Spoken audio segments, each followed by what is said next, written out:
अस्सलाम वालेकुम dear students, I really hope you all are fine. Dear students, आज हम पेपर इंडस्ट्री को शुरू करने वाले हैं और स्पेसिफिकली इस लेक्चर में देखेंगे किस तरह से पेपर तैयार होता है।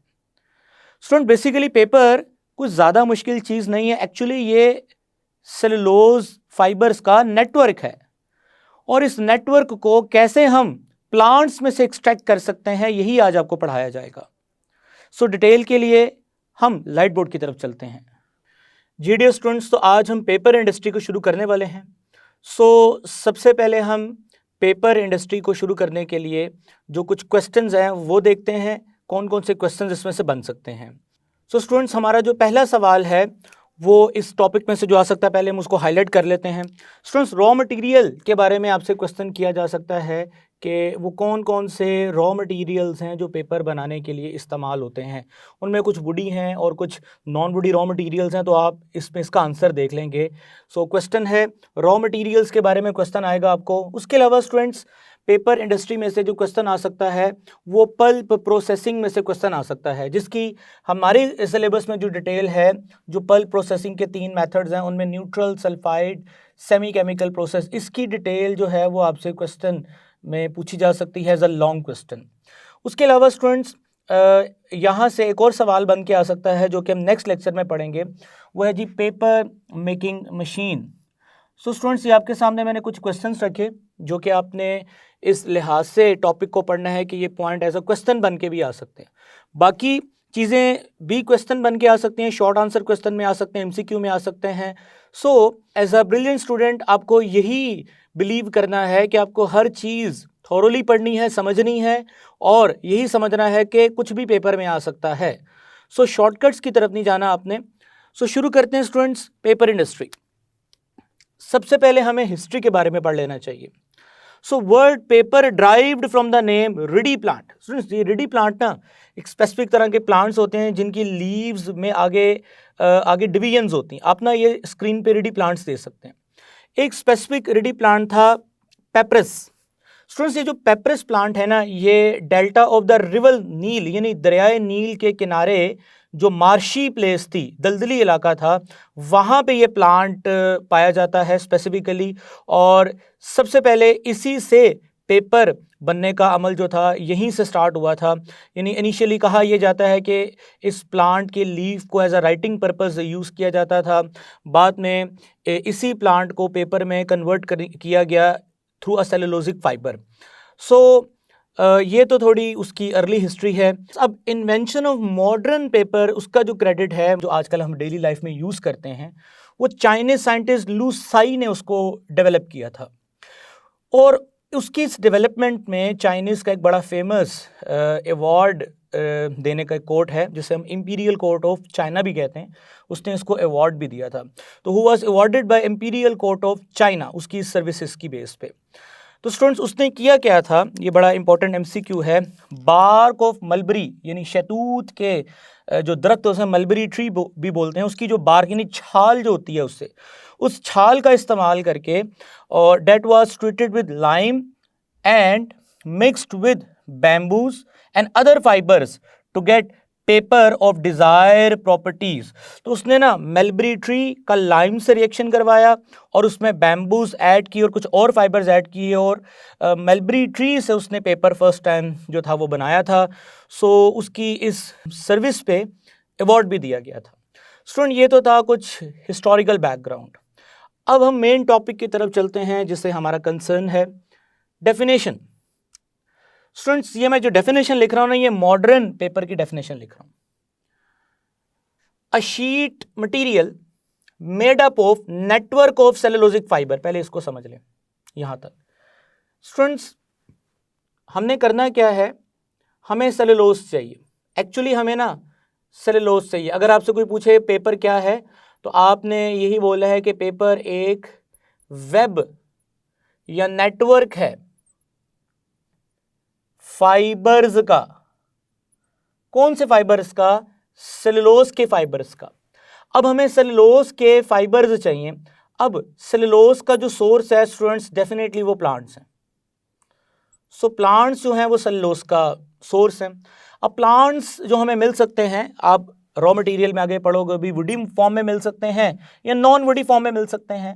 सो एक्चुअली हमने प्लांट्स में से सेलुलोज को एक्सट्रैक्ट करना है और उस सेलुलोज को वेब फॉर्म में कन्वर्ट करना है, और वो वेब फॉर्म नेटवर्क की जो फैब्रिक नेटवर्क की जो फॉर्म है वही तो है पेपर।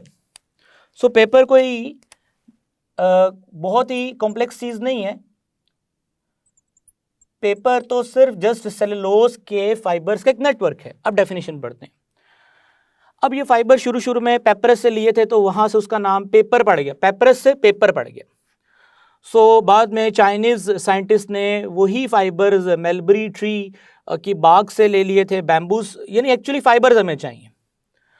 सो स्टूडेंट्स अब डेफिनेशन पढ़ते हैं। शीट मटेरियल, एक जो शीट मटेरियल है पेपर, मेड अप ऑफ, बना होता है network of natural cellulosic fibre which have been deposited from an aqueous suspension. अब ये बड़ी इंपॉर्टेंट लाइन है, deposited from an aqueous suspension is called paper. Student ये जो एक्वस सस्पेंशन है ये क्या है, अब जरा देखिए। डियर स्टूडेंट्स, जब हम प्लांट में से सेलुलोज एक्सट्रैक्ट करते हैं तो सेलुलोज को हम स्टोर करते हैं। अब सेलुलोज को स्टोर करने के लिए हम क्या करते हैं, cellulosic fibres plus water aqueous solution उसका बनाते हैं जिसको हम पल्प कहते हैं।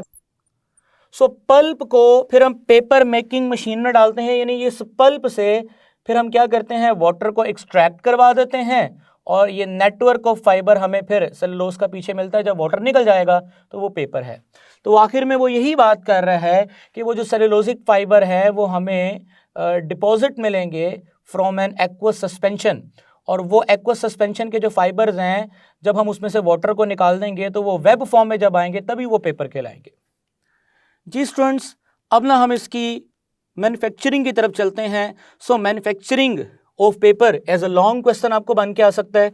ये सारी आपको एज अ मैन्युफैक्चरिंग आगे पढ़ाने वाला हूं। तो रॉ मटेरियल पे पहले बात करेंगे। स्टूडेंट सबसे पहले जान रखें कि आपको एक ही चीज़ चाहिए जो कि सेलुलोज है। अब आपको वुडी जो रॉ मटेरियल्स हैं वो देखने हैं पहले। तो स्टूडेंट सबसे कॉमन वुडी जो रॉ मटेरियल है वो पॉपुलर। स्टूडेंट सफ़ेदे का दरख्त, आप स्क्रीन पे इसकी फिजिकल अपीयरेंस भी देख सकते हैं एज अ हार्ड वुड, काफ़ी कंडेंस फॉर्म के अंदर इसमें सेलुलोजिक फाइबर्स होते हैं, तो ये हमारे पास एज अ सेलुलोजिक फाइबर बहुत अच्छा सोर्स है। स्टूडेंट सेकेंड जो वुड है वो है जी यूकलिप्टस। स्टूडेंट्स ये जो यूकलिप्टस है ये भी हार्डवुड के अंदर आता है और इसकी भी फिजिकल अपीयरेंस जो है आप स्क्रीन पे देख सकते हैं। जी स्टूडेंट्स, इसके बाद जो थर्ड सोर्स है वो है जी डॉगलस फिर। अब ये जो डॉगलस फिर हैं ये भी दरख्त की किस्म, ये तीनों जो है ना ये दरख्त हैं एक्चुअली, आप तीनों की फिजिकल अपीयरेंस आपने देखी है। ये जो डॉगलस फिर है ना ये सॉफ्ट वुड है और बाकी जो दो हैं वो हार्ड वुड हैं।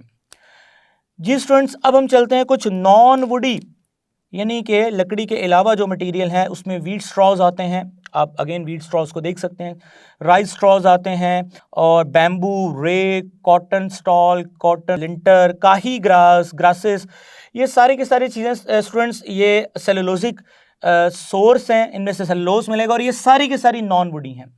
अब पेपर में आपको नॉन वुडी, ये आपको शॉर्ट क्वेश्चन अलग से आ सकता है। वुडी जो हैं रॉ मटेरियल वो कौन कौन से हैं, ये शॉर्ट क्वेश्चन अलग से आ सकता है और ये पूरा भी शॉर्ट क्वेश्चन पूछा जा सकता है। तो आपको ये सारे नाम याद करते हैं। मैं एक दफ़ा दोबारा रिपीट कर रहा हूँ नॉन वुडी को: wheat straws, rice straws, bagasses, bamboos, rag, cotton stalk, cotton linter, काही ग्रास एंड ग्रासेस। जी स्टूडेंट्स, अब ये जो हमारे पास रॉ मटेरियल है इस रॉ मटेरियल को हमने प्रोसेस करना है और सेलुलोज हासिल करना है in the form of pulp, क्योंकि सेलुलोज को बाद में स्टोर करना है एक्वस पानी के अंदर। सो पल्प प्रोसेसिंग टेक्निकली 3 तरह की है हमारे सिलेबस में: kraft process, sulphide process, neutral sulphide semi chemical process. Dear student याद रखिएगा ये जो क्राफ्ट प्रोसेस है ये बेसिक नेचर का प्रोसेस है, जो सल्फाइड प्रोसेस है ये एसिडिक नेचर का प्रोसेस है, और जो हमारे पास neutral sulphide semi chemical process है ये न्यूट्रल प्रोसेस है। स्टूडेंट हमारे सिलेबस में neutral semi sulphide chemical process को डिस्कस किया गया है। उसकी वजह यह है कि इसके अंदर जो हम केमिकल यूज़ करते हैं वो रिकवर हो जाते हैं,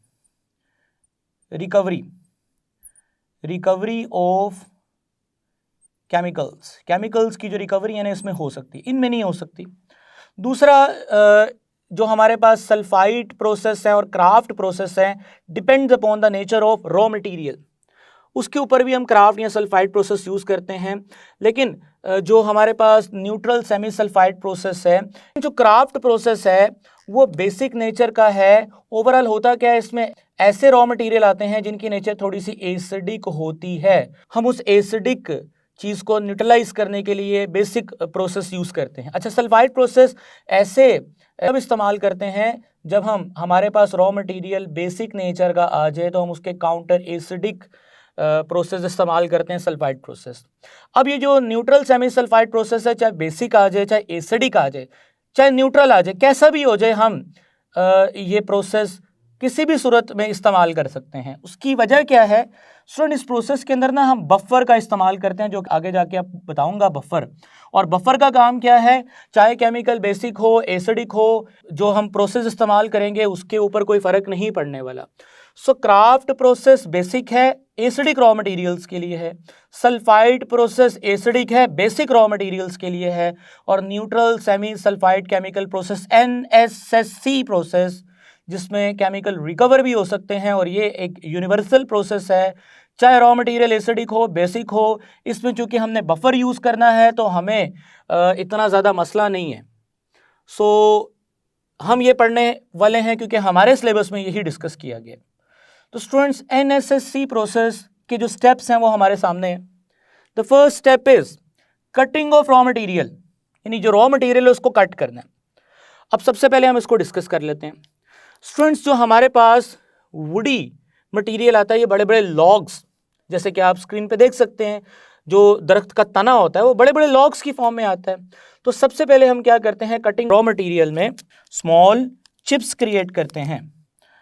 डेफिनेटली स्टूडेंट्स, ये स्मॉल चिप्स क्रिएट करने के लिए आपको बड़े बड़े लॉग्स को छोटे छोटे लॉग्स में काटना पड़ेगा, और बाद में आप उसको मशीन में से प्रोसेस करवा के छोटे छोटे चिप्स में कन्वर्ट कर सकते हैं।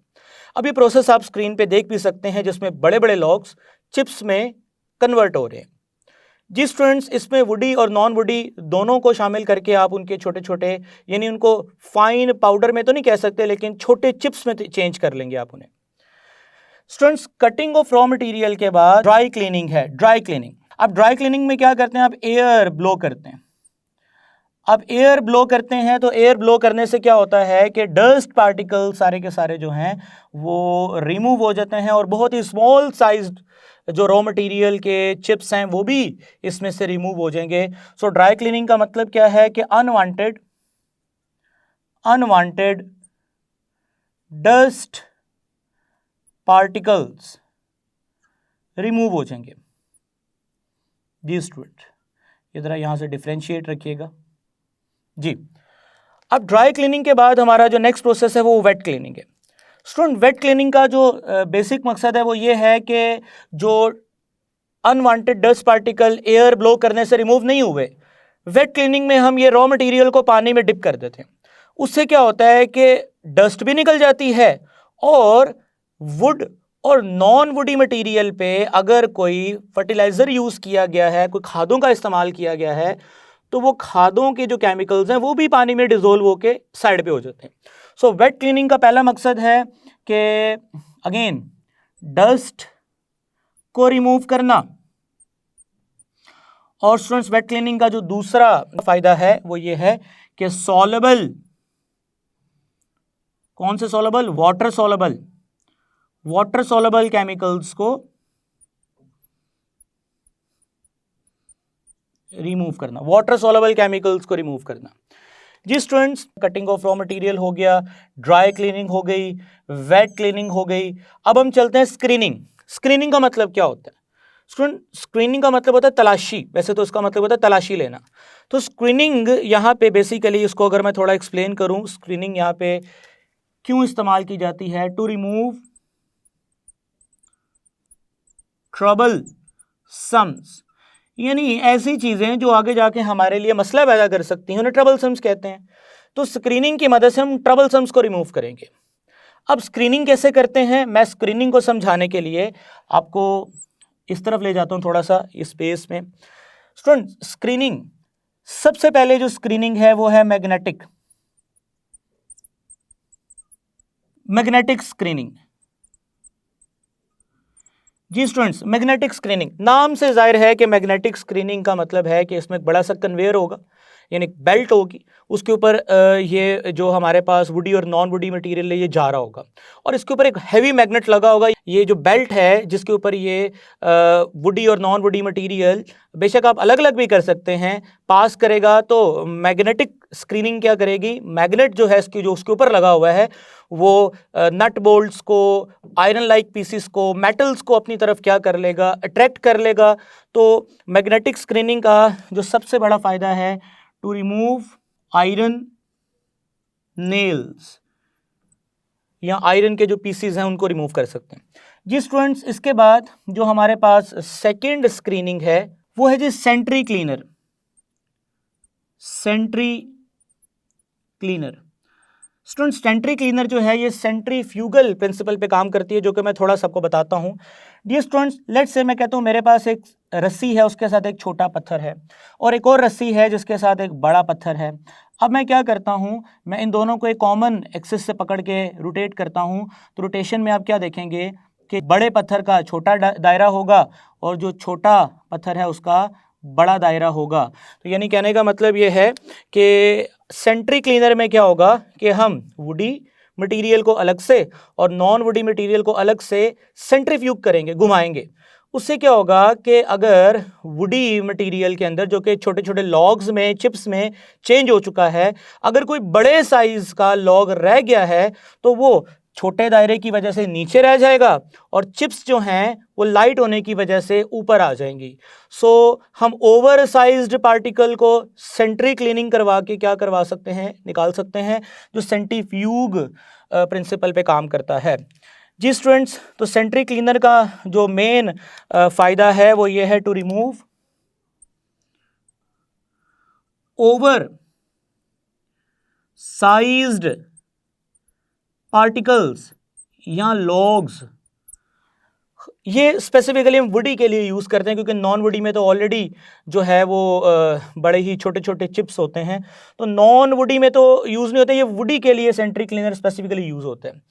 स्टूडेंट्स, इसके अलावा अगर आप मज़ीद स्क्रीनिंग देखें तो स्क्रीनिंग की और भी टाइप्स हैं जो हमारे सिलेबस में मेंशन है। अब वन बाय वन उनको भी डिस्कस कर लेते हैं। जी स्टूडेंट्स, अब जो मज़ीद दो टाइप्स हैं उनमें एक है ग्रेविटी एंड चेस्ट क्लीनर। अब चेस्ट क्लीनर क्या करता है, वो वाइब्रेट करता है। वाइब्रेट करने से आपने अक्सर गांव में देखा होगा, देहातों में गंदम को साफ़ करने के लिए बड़े बड़े एक, जिसको हम पंजाबी में ना उसको एक स्पेसिफिक नाम देते हैं, जिसे छज बोलते हैं, पंजाबी में उसे कहते हैं। सो उर्दू में उसका कोई स्पेसिफिक टर्म नहीं है, तो आपने स्क्रीन पे आपको नज़र आ रहे हैं। तो स्टूडेंट्स, इसमें होता क्या है कि जैसे ही गंदम की सफाई की जाती है इसको वाइब्रेट किया जाता है।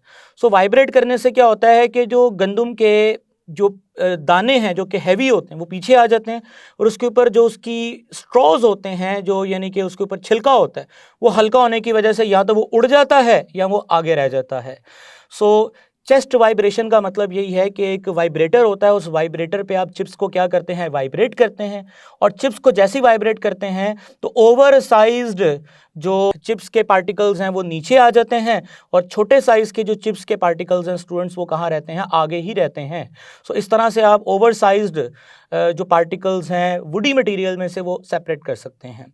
सिमिलर इसी तरह से आप ग्रेविटी का इस्तेमाल करके आप over sized and small sized particles को भी क्या कर सकते हैं, सेपरेट कर सकते हैं। सो स्टूडेंट्स, स्क्रीनिंग का जो स्पेसिफिकली मकसद है वो यही है कि किसी तरह से कोई ट्रबलसम आगे ना चले जाए, ऐसी चीज़ आगे ना चले जाए जो हमारे प्रोसेस को आगे जाके क्या करे, डैमेज करे। सो स्टूडेंट्स, स्क्रीनिंग के बाद हम लोग क्या करते हैं, फाइनल डाइजेशन अब हमने करवानी है। सो डाइजेशन के लिए हम क्या करते हैं, वुडी और नॉन वुडी मटेरियल को डाइजेस्टर में डाल देते हैं। ये आपके सामने मैंने डाइजेस्टर बनाया है, दिस इज डाइजेस्टर। तो students, woody and non woody material को अब आपने डाइजेस्टर में डाल देना है। अब डाइजेस्टर जो है उसके बारे में पहले पढ़ लें। स्टूडेंट्स, ये 10 मीटर लेंथ होती है इसकी, 2 मीटर इसका डायमीटर होता है, और ख़ास बात यह है कि आप इसके अंदर जो केमिकल्स डालने वाले हैं उनकी pH 7 से 9 तक मेंटेन रहती है। उसके अलावा ये रिवॉल्व करता है 2.5 RPM रेवोल्यूशन पर मिनट। इसका इंटरनल टेम्परेचर जो होता है 160 to 180 डिग्री तक पहुंचता है, और ये 40 मिनट तक ये पहुंचता है टेम्परेचर, यानी 40 मिनट के बाद 180 डिग्री हो जाएगा और उसके बाद हमें इसको बंद करना होता है। फिर स्टूडेंट्स ये जो आपके पास डाइजेस्टर है ना, ये रॉट आयरन का बना होता है, ये नहीं कि काफ़ी मजबूत होता है ये जी स्टूडेंट्स। अब ये तो मैंने आपको डिस्क्रिप्शन बता दी। अब आपने क्या करना है, screened woody and non woody material को आपने इसमें डाल देना है। जैसे स्टूडेंट्स आप इसमें मटेरियल को प्लेस कर देंगे, woody and non woody material को, डेफिनेटली उसमें कुछ बड़े लॉग्स भी होंगे जो कि वुडी के होंगे, और जो छोटे छोटे स्ट्रॉज लाइक मटेरियल होंगे, लाइक छिलका जिस तरह होता है, वो आई नो के वो नॉन वुडी मटेरियल हैं जी स्टूडेंट्स। अब आपने क्या करना है, इस डाइजेस्टर के अंदर जो कि मैंने कुछ केमिकल्स मेंशन किए हैं डाइजेस्टर के अंदर, सो डाइजेस्टर के अंदर स्टूडेंट्स आपने sodium sulphide, note sulphate, sulphide SO4 होता है तो सल्फेट ये सल्फाइड है, सोडियम सल्फाइड को ऐड करना है। उसके अलावा स्टूडेंट्स इसके साथ आपने इसको कवर करने के लिए सोडियम कार्बोनेट एंड NaOH जो कि एज अ बफर काम करेंगे। और बफर क्या होते हैं ये आप फर्स्ट ईयर में चैप्टर 8 में पढ़ आए हैं, जो pH को मेंटेन रखते हैं। तो स्टूडेंट्स सोडियम सल्फाइड के साथ साथ आप Na2CO3 और NaOH को एज अ बफर इसमें ऐड करेंगे, और ऐड करने के बाद आप इसमें पानी ऐड करेंगे। पानी ऐड करने के बाद आप इसमें वुडी और नॉन वुडी मटेरियल शामिल करेंगे। अच्छा स्टूडेंट्स, पानी ज़्यादा आपने ऐड नहीं करना क्योंकि आपने इसको हीट स्टीम के ज़रिए देनी है। पानी को ऐड करने का सिर्फ मतलब यह है कि जो आप इसमें एडिटिव केमिकल्स डाल रहे हैं वो अच्छे से इसमें डिज़ोल्व हो जाए, ताकि उसका एक सोल्यूशन तैयार हो जाए, एक लिक्वर तैयार हो जाए। स्टूडेंट जैसे ही आप इसमें ये ऐड करेंगे, अब इसमें आपने वुडी नॉन वुडी मटेरियल डाल दी। अब याद रखिएगा woody and non woody material जो इसमें आपने ऐड किया है, अब उसको ऐड करने के दो प्रोसेस हैं, एक है कॉन्टिन्यूस प्रोसेस और दूसरा है students batch process. Batch process क्या होता है? बैच्ड प्रोसेस क्या होता है कि आप एक ख़ास क्वांटिटी में वुडी नॉन वुडी मटेरियल डालें, उसको पकाएं, निकालें और फिर ऐड करें दोबारा से। कॉन्टिन्यूस में क्या होता है कि आप वुडी और नॉन वुडी मटेरियल ऐड करें, साथ साथ निकालते जाएं और साथ साथ ऐड करते हैं, यानी addition and removal, addition and removal continue चलेगी तो वो कंटिन्यूस है। अगर आप स्पेसिफिक अमाउंट पहले पकाएंगे, फिर आप पहले उसको निकालेंगे और फिर नई क्वांटिटी ऐड करेंगे तो वो बैच प्रोसेस है। स्टूडेंट्स अच्छी क्वालिटी के लिए प्रेफर किया जाता है कि कौन सा प्रोसेस इस्तेमाल किया जाए, बैच प्रोसेस इस्तेमाल किया जाए। सो हम बैच प्रोसेस का इस्तेमाल करते हुए आप प्रोसेस को ऑन करेंगे। जैसे ही स्टूडेंट्स हम मटेरियल ऐड करने के बाद डाइजेस्टर को बंद करेंगे, डाइजेस्टर ऊपर से बंद होगा, जैसे ही ऑन होगा तो बॉटम से छोटे छोटे सुराख होते हैं जिससे स्टीम इंट्रोड्यूस होती है। स्टूडेंट ये स्टीम इंट्रोड्यूस होती है और अंदर प्रेशर क्रिएट करती है, और ये तकरीबन 40 मिनट तक अपना टेम्परेचर 160 से 180 डिग्री तक ले आती है। स्टूडेंट्स इनिशियल टेम्परेचर जो है ना वो 160 होता है। मैं यहाँ पे आपको थोड़ा क्लियर कर दूँ, 160 डिग्री से 180 डिग्री पे पहुँचने में टाइम लगता है 45 मिनट। तो यहाँ पे एक वर्ड लिखा हुआ है मेंटेन। मेंटेन का मतलब ये नहीं कि आपने 180 पे इसको मेंटेन अच्छा 160 से शुरू करना है और 45 मिनट तक ये 180 पे पहुँचेगा, आपने इस चीज़ को मेंटेन रखना है, यानी इस प्रोसेसिंग को मेंटेन रखना है। जैसे ही 180 डिग्री तक टेम्परेचर पहुंचेगा तो स्टूडेंट्स अंदर स्टीम जो कि वुडी और नॉन वुडी मटेरियल को अब डाइजेस्ट कर रही है। स्टूडेंट अब डाइजेशन के दौरान होगा क्या, वुडी और नॉन वुडी मटेरियल में से बहुत सारे केमिकल्स रिलीज होंगे। अब वो जो केमिकल्स रिलीज हो रहे हैं वो क्या कर सकते हैं, वो एसिडिक नेचर के भी हो सकते हैं, कुछ बेसिक नेचर के भी हो सकते हैं, जो पीएच को चेंज करेंगे। अगर स्टूडेंट्स पीएच चेंज हो गई तो सेलुलोज जो हैं, सेलुलोज के फाइबर्स जो हैं वो टूट जाएंगे, वो डिस्ट्रॉय हो जाएंगे। तो अब हमने क्या करना है, हमने ये रिसर्च की है कि बेस्ट पीएच 7 to 9 तक होगी तो सेलुलोज के फाइबर्स को डैमेज नहीं होगा। सो हमने इसीलिए बफर ऐड किया था ताकि डाइजेशन के दौरान जब वुड में से केमिकल्स रिलीज होंगे जो एसिडिक और बेसिक नेचर के हो सकते हैं, तो बफर क्या करेगा, उनकी एसिडिटी या उनकी बेसिसिटी को इफेक्ट नहीं होने देगा सेलुलोज के ऊपर, और पीएच को, जो इंटरनल पीएच है उसको 7 to 9 का रखेगा, मेंटेन रखेगा जी स्टूडेंट्स। तो आफ्टर 45 मिनट स्टीम क्या करेगी, प्रेशर क्रिएट करेगी, जिससे ये जो हमारे पास डाइजेस्टर का ऊपर जो कैप है, जो ढक्कन है, वो खुल जाएगा, प्रेशर के साथ। प्रेशर रिलीज हो जाएगा और प्रेशर के रिलीज होने के बाद हम ब्लो टैंक लेंगे, यानी कि एक बड़ा सा ड्रम लेंगे और उसके अंदर कुक्ड मटेरियल को ब्लो टैंक में डाल देंगे। स्टूडेंट्स, जैसे ही कुक्ड मटेरियल को हम ब्लो टैंक में डालेंगे तो याद रखिएगा स्टूडेंट्स, ब्लो टैंक के अंदर एक बड़ा सा ये टैंकर होता है। इस टैंकर के नीचे एक सेंट्रीफ्यूगल ऑपरेटस लगा होता है। स्टूडेंट, ये सेंट्रीफ्यूगल ऑपरेटस करता क्या है, ये सेंट्रीफ्यूग यानी घूमता है नीचे से। जैसे घूमता है, डाइजेस्टेड मटेरियल है, उसमें अगर कोई चीज़ अगर अनकुक्ड रह गई है, कोई बड़ा सा लकड़ी का पीस, कोई अभी कुक नहीं हुआ मटेरियल, तो वो नीचे रह जाएगा और कुक्ड मटेरियल कहाँ पे आ जाएगा, लाइट होने की वजह से ऊपर आ जाएगा। सो स्टूडेंट्स, अनकुक्ड मटेरियल कहाँ रहेगा, नीचे रहेगा, और कुक्ड मटेरियल कहाँ पे आ जाएगा, ऊपर आ जाएगा। सो ये सेंट्रीफ्यूग मशीन की मदद से हम ये कुक्ड और अनकुक्ड मटेरियल को सेपरेट कर लेंगे। अनकुक्ड मटेरियल को फिर हम वापस डाइजेस्टर में भेज देंगे। नेक्स्ट स्टेप में उसको दोबारा हम शामिल कर लेंगे। वापस क्यों भेज रहे हैं, ताकि दोबारा उसको पकाया जा सके। तो स्टूडेंट्स, जो कुक्ड मटेरियल होगा हम वो ब्लो टैंक में हमें मिल जाएगा, और ब्लो टैंक में जब हमें कुक्ड मटेरियल मिलेगा तो अब नेक्स्ट है पल्प वॉशिंग। यानी कि अब हम क्या करेंगे, एक बड़ी सी जाली लेंगे जिसमें 80 उसका नंबर होगा 80 मैश।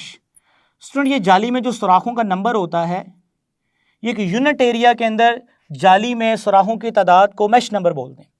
जैसे 80 मैश नंबर है, सो अगर मैं 90 मैश नंबर लूंगा तो वो बारीक जाली होगी, अगर मैं 100 मैश नंबर लूंगा तो वो और बारीक जाली होगी। तो 80 मैश नंबर वाली आपने जाली लेनी है। मैश नंबर ये सुराखों की तादाद एक यूनिट एरिया के अंदर। स्टूडेंट, अब क्या करेंगे, अब हम क्या करेंगे कि इस ब्लो टैंक को हम इसके ऊपर पोर कर देंगे। जैसे ही पोर करेंगे, सारे का सारा जो लिक्विड मटेरियल है स्टूडेंट्स, वो लिक्विड मटेरियल जो है वो नीचे थ्रो कर जाएगा, नीचे निकल आएगा, और इसके ऊपर सेलुलोज के जो फाइबर्स हैं वो इसके ऊपर आ जाएंगे। सेलुलोज के फाइबर्स इसके ऊपर आ जाएंगे जी। बाकी लिक्विड मटेरियल जो बाहर निकला होगा वो नीचे आ जाएगा। बाकी के जो एक्स्ट्रा केमिकल्स हैं जो लकड़ी में से बाहर आए होंगे डाइजेशन के बाद, वो सारे के सारे नीचे जाली से स्क्वीज कर जाएंगे। जो सेलुलोज फाइबर्स है ना, फाइबर्स वो अब ऊपर आएंगे। लकड़ी में से जो फाइबर्स हैं, नॉन वुडी मटेरियल के जो फाइबर्स हैं वो ऊपर आ जाएंगे। तो स्टूडेंट्स, अब आपने क्या करना है, pulp wash.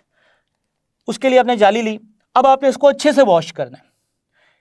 Required amount of water जितनी रिक्वायर्ड होगी वो आपने देनी है। मकसद इसका क्या है कि इस पेपर में ना एक एरोमेटिक पॉलीमर होता है जिसका नाम है लिग्नाइन। अब ना वो लिग्नाइन एक तो ब्राउन कलर इम्पार्ट करता है। वॉश करने से क्या होगा कि जो भी लिग्नाइन है वो पानी में वॉश होने की वजह से वो रिलीज हो जाएगा। दूसरा, अगर एरोमेटिक पॉलीमर यानी लिग्नाइन को अगर आपने ना निकाला तो ये पेपर को क्या करेगा स्टूडेंट, याद रखिए एमसीक्यू आता है, लिग्नाइन जो है ना ये पेपर को स्टूडेंट्स ब्रिटल यानी नाजुक कर देता है। तो हमें हर सूरत लिग्नाइन को निकालना है, इसी की वजह से ब्राउन कलर भी इम्पार्ट होता है और ये ब्रिटलनेस भी कॉज करता है। सो पल्प वॉशिंग बड़ा इंपॉर्टेंट स्टेप है, आपने इसको अच्छे से वॉश कर देना है ताकि किसी किस्म का लिग्नाइन और किसी किस्म की कलर्ड इम्प्योरिटीज ना रहे पेपर में, क्योंकि अगर पेपर कलर्ड रहेगा तो राइटिंग के लिए अनफिट रहेगा। डियर स्टूडेंट्स, पल्प वॉशिंग के बाद हमारा जो नेक्स्ट स्टेप है वो है ब्लीचिंग। अब ब्लीचिंग क्या है स्टूडेंट्स, याद रखिएगा, ये जो हमें पल्प मिला है यहाँ से, अब ये पल्प हम यहाँ पे सेपरेट कर लेते हैं, ये धागे हैं। ये जो पल्प हमें मिला है स्टूडेंट्स, ये जो पल्प है ना ये ब्राउन कलर का होता है, लाइट ब्राउन कलर का, लाइट से थोड़ा डार्क और डार्क से थोड़ा कम, यानी ये अनफिट है अभी भी राइटिंग के लिए। अब हमने इसके ब्राउन रंग को काटना है, रंग को काटना ही तो ब्लीचिंग है। Bleaching, what is bleaching? रंग को काटना। मसलन अगर आप बालों पे ब्लीच लगा लें तो काला रंग कट के ब्राउन में होगा, फिर ब्राउन कट के व्हाइट में जाएगा, रंग कट गया, कोई रंग नहीं है व्हाइट। तो स्टूडेंट्स, अब आपने क्या करना है, इस ब्राउन रंग को काटना है, काटने को ही तो बोलते हैं ब्लीचिंग। ब्लीचिंग करने के लिए जो मशहूर केमिकल है पाकिस्तान में स्टूडेंट, उनमें क्लोरीन यूज होता है, NaClO यूज होता है, H2O2 यूज होता है। सो हमने क्या करना है, क्लोरीन को यूज करना है। स्टूडेंट, क्लोरीन को हमने 45 डिग्री यानी कंटेनर लेना है, ब्लीचिंग करने के लिए बड़ा सा कंटेनर लेना है, उसमें इस पल्प को डाल देना है। पल्प के साथ साथ हमने पानी को भी डाल देना है। और उसमें हमने स्टूडेंट क्लोरीन गैस डाल देनी है। बाकी केमिकल भी ऐड कर सकते हैं, लेकिन जो पाकिस्तान में ज़्यादातर प्रोसेस किया जाता है ब्लीचिंग का, वो क्लोरीन से किया जाता है। पहले तो आपने जो टैंकर है जिसमें आपने पल्प प्लस पानी डाला है 45 डिग्री तक उसको हीट करना। उसके बाद आपने क्लोरीन 4 से 5 बार, बार स्टूडेंट ये प्रेशर का यूनिट है, प्रेशर का, it is a unit of pressure जी स्टूडेंट्स। 5 से 4 बार प्रेशर क्लोरीन आपने एंटर करनी है और 45 डिग्री पे ये टेम्परेचर हो। तकरीबन 40 से 60 मिनट तक आपने उस क्लोरीन को ब्लीचिंग टैंक के अंदर, जिसमें आप ये पल्प की ब्लीचिंग कर रहे हैं, उसमें आपने रखना है। उसके बाद क्या होगा स्टूडेंट्स, क्लोरीन जो कलर पैदा करने वाले केमिकल्स उनको डिकम्पोज करेगा ऑक्सीडाइज करके, क्योंकि क्लोरीन वाटर में ClO बनाता है जो कि आगे ऑक्सीजन प्रोड्यूस करेगा, जो कि उन केमिकल्स को ऑक्सीडाइज कर देगा, डिस्ट्रॉय कर देगा, कलर खत्म हो जाएगा। करेक्ट डोजेज बड़ी ज़रूरी है। अगर ज़्यादा क्लोरीन आपने एंटर कर दी या ज़्यादा लंबे अरसे के लिए थोड़ा टाइम बढ़ा दिया, तो फिर ऑक्सीडेशन का अल्टीमेट रिजल्ट तो पता है, डिकम्पोजिशन, फाइबर्स जल जाएंगे। तो आपने करेक्ट डोजेज और करेक्ट टाइम बहुत ज़्यादा ज़रूरी है ब्लीचिंग के लिए, इस चीज़ का ख्याल रखना है आपने। स्टूडेंट्स 40 से 60 मिनट के बाद अब आपने क्या करना है, जब ब्लीचिंग हो जाएगी आपने ना पानी ऐड कर देना है। स्टूडेंट्स आपने एक्स्ट्रा वाटर ऐड कर देना है। अब एक्स्ट्रा वाटर ऐड करने से स्टूडेंट्स क्या होगा कि वो जो क्लोरीन है ना, जो फालतू क्लोरीन, फालतू मतलब अब तकरीबन 45 से 60 मिनट तक अच्छा रिजल्ट आ जाएगा। अच्छा रिजल्ट आने के बाद अब आप मज़ीद क्लोरीनेशन या मज़ीद ब्लीचिंग का प्रोसेस जारी नहीं रखना चाहते, अब आप पानी डाल दें। पानी क्या करेगा, वो एक्सेसिव क्लोरीन को अपने अंदर डिसॉल्व कर लेगा। न्यूट्रलाइजेशन प्रोसेस जिसमें क्लोरीन का असर ज़ाइल होगा उसे एंटी क्लोर प्रोसेस कहते हैं, एंटी क्लोर। स्टूडेंट्स एंटी क्लोर करने के बाद आपने क्या करना है, उस पल्प को वॉश करना है दोबारा से, यानी कि ब्लीचिंग कर ली, अब ब्लीचिंग के बाद अपने पल्प को वॉश करना है दोबारा से, और तकरीबन 60 डिग्री वार्म्ड वाटर के साथ वॉश करना है, ताकि उसमें जो भी सॉल्युबल अभी भी केमिकल्स हैं जो कलर इंपोज कर सकते हैं वो भी निकल जाएं, क्लोरीन का असर भी ज़ाइल हो जाए। सो अब जो आपको स्टूडेंट्स फाइबर्स मिलेंगे ना, फाइबर्स वो वाइटिश कलर के होंगे, यानी आपने इन ब्राउनिश कलर के फाइबर्स को ब्लीच करके इनको अब वाइट कलर के फाइबर्स में कन्वर्ट कर दिया है। मैं यहाँ पे, अब मेरे पास कलर नहीं है वाइट, तो मैं ये जो फाइबर्स बनाऊंगा, धागे होते हैं ये असल में सेलुलोज के। आपने स्क्रीन पे ये सारा कुछ आप साथ साथ देख रहे हैं। तो ये ब्राउन कलर से वाइट कलर में आ गया है, अब ये ब्लीच हो गया। अब आपने स्टूडेंट्स इसको क्या करना है, इसमें से हॉट एयर पास करनी है, हॉट एयर। स्टूडेंट वो हॉट एयर क्या करेगी, जाहिर सी बात है वेट सेलुलोजिक फाइबर को ड्राई करेगी। ड्राई करने के बाद अब ये जो ड्राई फाइबर है ना, ये ड्राई फाइबर अब ये रेडी है किस काम के लिए स्टूडेंट, पेपर मशीन में जाने के लिए। अब पेपर मशीन में भेजने से पहले आपने क्या करना है, आपने स्टूडेंट्स यहाँ पे स्टॉक प्रिपरेशन प्लांट में भेजना है। पहले स्टॉक प्रिपरेशन प्लांट में क्या होगा, ये वो स्टेप है स्टूडेंट, इसमें आप क्या करोगे, आप ये यहाँ तक ना, क्योंकि ये ड्राई मटेरियल आपको हासिल हुआ तो ये ड्राई प्रोसेस है। अब ड्राई प्रोसेस के बाद स्टॉक प्रिपरेशन प्लांट से वेट प्रोसेस स्टार्ट होगा। अब आपने क्या करना है, इससे ड्राई प्रोसेस से हासिल यानी हॉट एयर पास करने के बाद जब ये फाइबर ड्राई हो जाएंगे तो ये ड्राई फॉर्म में सेलुलोज के फाइबर हैं। एक्चुअली ये सेलुलोज के फाइबर हैं स्टूडेंट्स ड्राई फॉर्म में। अब ये जो ड्राई फॉर्म में सेलुलोज के फाइबर हैं ना स्टूडेंट्स, आपने इन्हें क्या करना है, पानी में मिक्स करके उनका आपने सोल्यूशन तैयार करना है, और इसके अंदर पुराना पेपर भी ऐड कर सकते हैं। अब ये वो स्टेज है जहाँ पे आप रद्दी का पेपर ऐड कर सकते हैं।